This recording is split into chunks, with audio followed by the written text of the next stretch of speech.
In the late 1980s and early 1990s, entire neighborhoods across America were transformed by one drug, crack cocaine. Violence exploded, street gangs expanded, and law enforcement launched aggressive operations to stop what officials called a national crisis. Among those operations were specialized anti-drug units and task forces designed to dismantle crack distribution networks street by street.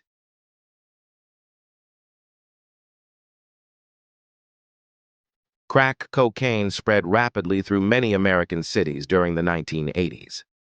Crack cocaine was a cheaper smokable form of cocaine that produced an intense but short-lasting high.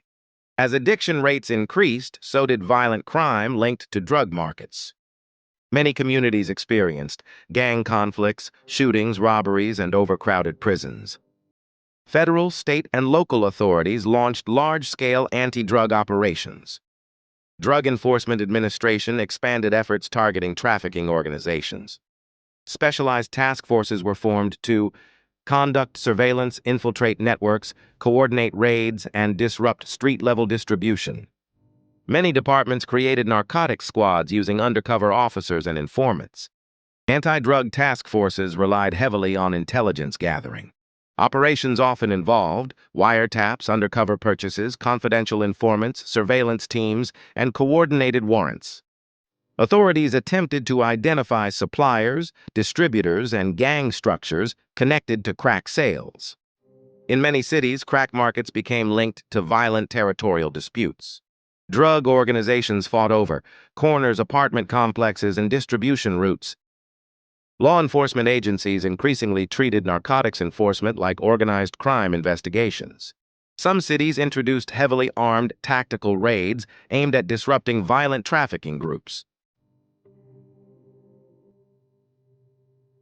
The crackdown on crack cocaine remains one of the most controversial periods in modern American criminal justice. Critics argued that anti-drug policies disproportionately affected minority communities.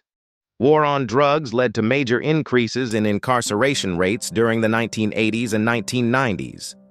Sentencing disparities between crack and powder cocaine became especially controversial. For years, federal law punished crack offenses much more severely than powder cocaine offenses involving similar quantities. Task force operations were often dangerous. Undercover officers entered neighborhoods controlled by armed gangs and traffickers. Some investigations lasted months or even years before coordinated arrests occurred. Authorities used audio recordings, controlled purchases, financial tracking, and informant testimony.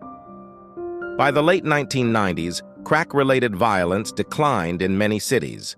Experts debate why. Policing strategies changed, drug markets evolved, demographics shifted, and incarceration rates increased.